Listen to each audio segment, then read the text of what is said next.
Hi, Lotus Globe here. So yeah, I wanted to make a video here that kind of branches out a little bit on the videos that I've made about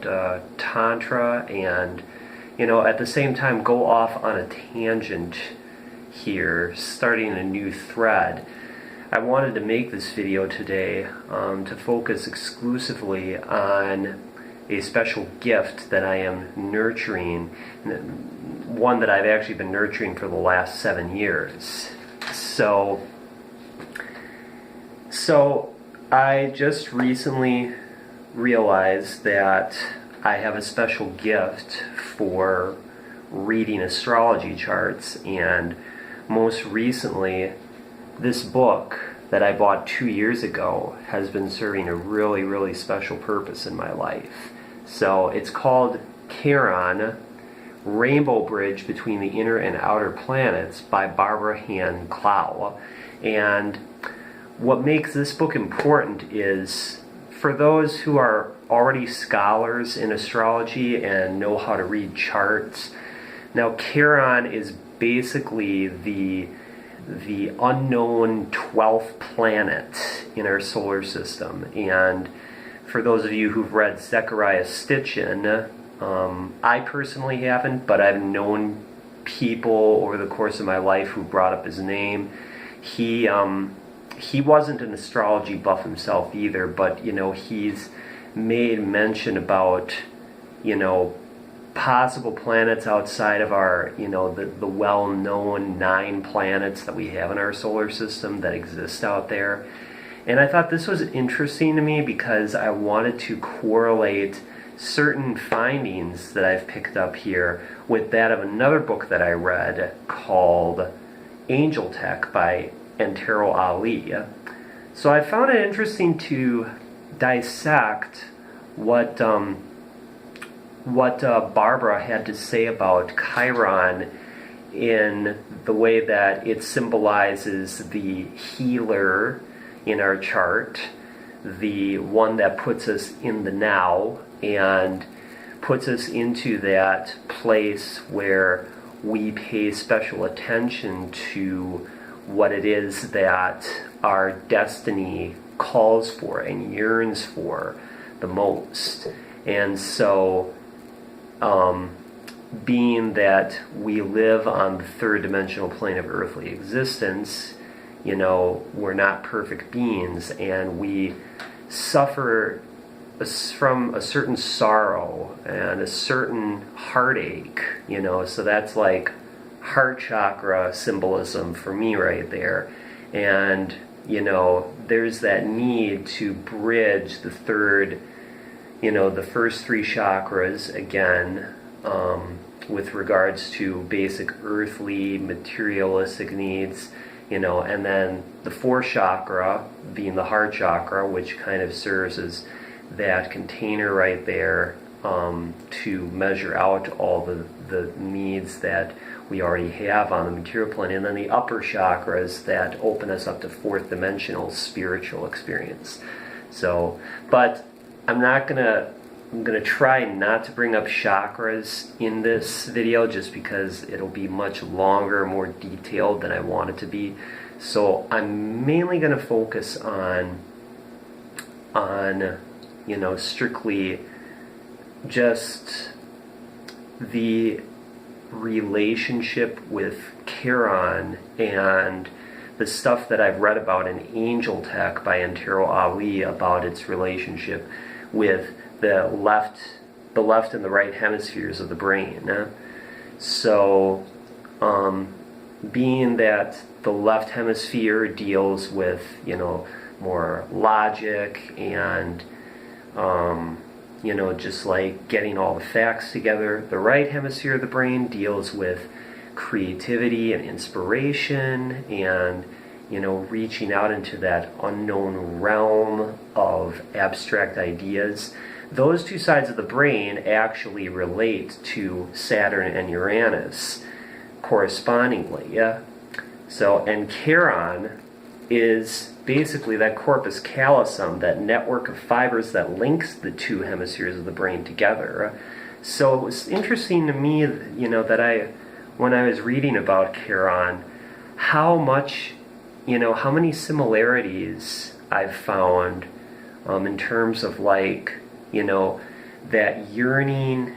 to have control over our material existence, while also having that yearning to connect with something higher and more extraterrestrial. I mean, it even says here at the end of chapter 2 that that in 3700 AD we'll be on equal footings with beings from other planets and galaxies for the first time in the history of Earth. And that's with regards to another planet which was mentioned in Stitchen's book. The name of his book was called let me see here, The 12th Planet. Well, it was mentioned in a couple of his books, The 12th Planet, The Stairway to Heaven, and War Between Gods and Men. So the planet Nibiru is apparently a significant planet too, because it has to do with the sign of Libra and the planet that's responsible for creating purity within the gene pool of every living being on the planet. So I just found that it was interesting to note that Nibiru and its significance here has to do with the birth of Christ, the incarnation of Christ, and that his powers and principalities ended with his birth, that he brought a new order, which means the extreme unbalancing caused by Nibiru was finished, and the solar system was stabilized with the birth of Christ. So, I was trying to see here. So basically, the energy of the Christ is greater than all the great numbers of humankind, and that his coming prepared us for the next return of Nibiru. And that's where the year 3700 AD becomes a significant year in terms of when we're going to be greeted by extraterrestrials and other beings. But I believe that that's something that's only meant to be taken in the metaphorical sense. Whether we're actually going to see aliens and other beings in our lifetime, which I could imagine was something that the ancient Egyptians experienced,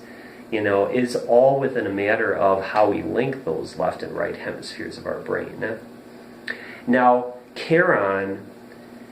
symbolizes this key to healing in my life, because it's in my 10th house where Venus resides in that house, and it's in Gemini, and Chiron being placed in the midheaven of my chart indicates, and as a matter of fact, has prophesized for me this coming of the initiation into the secret teachings of sacred sexuality, Tantra. And that's why, it's like at this stage of my life, having reached the end of my Saturn return, now there is a need to study Tantra, which is what I'm doing now with Sasha out in Oconomowoc. And I feel that, the need to get in touch with this special divine energy, and through the powers of Gemini, that Gemini archetype ruled over by Venus, it's going to take all the things in my life that are considered to have been taboo or abstract, and it's going to help to bring back some of those classic traditions of what sexuality is, that it's going to be infused with a religious element. And I don't mean that in the Orthodox Christian way. I mean that in that it's going to be seen now as like developing a mental construct of what sexuality means to me within, the human body, so that what is interpreted in the abstract is going to eventually be interpreted into the physical, and that information, that chakra information that's been transmitted through that kundalini flow is ultimately going to be reintegrated. And that's where, that fusion of body, mind, and spirit is going to take place, as I predict will happen. And, just to note that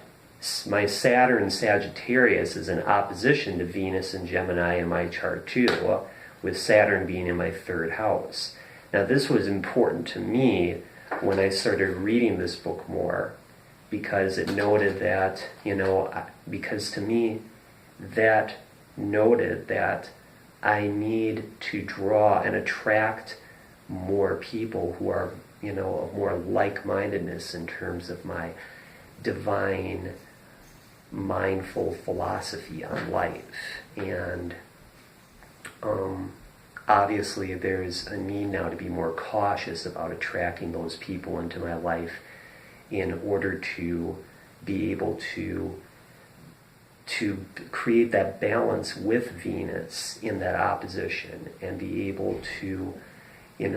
release any friction that is taking place between those two planetary spheres, and allow those energies to manifest themselves, very, very strongly and directly, So it's going to be interesting to see now how Tantra, and the work that I'm going to be doing with Sasha is going to help me out with my Chiron,